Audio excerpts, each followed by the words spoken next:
Sir, kinakabahan po kayo? Oo naman. Kasi baka mahaba tsaka hindi ko maintindihan. Anong language ba ng sign language? Filipino o English ba ang sign language? Filipino. Actually, not the Filipino as a Filipino language, but Filipino as a Filipino sign language. Unique sa kanila ng sign.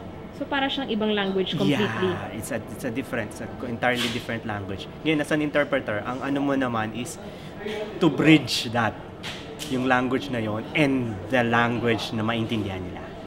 Sana meron siyang part doon na he would uplift, at least give some hope sa mga persons with disabilities. Marami kasing issue sa kanila na dapat may address. Lalo na yung pagkawalan ng representative nila sa Congress. That's one. Pangalawa, itong purpose natin, which is sign language and then closed captioning. Ang tagal na nung bill na yun, up to now, wala pa. Taon-taon, nagbubulok lang pala sa mga kabalit ang bigas. Noong 2007, 589,000 metric tons. Ang anumang pagbabago ay magmumra sa pagsiguro natin na magwawakas na ang pagiging maluho at pagwawaldas. Ngayon kasi ang unang pagkakataon na nangyari to at napakasaya ko na merong interpreter.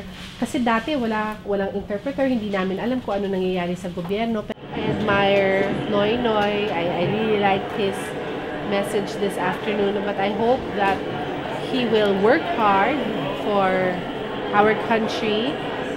We also hope that he can work together with the Filipinos, that we will still trust him. We hope that he doesn't become corrupt and that he really does support the poor and he has programs that will uplift the Philippines.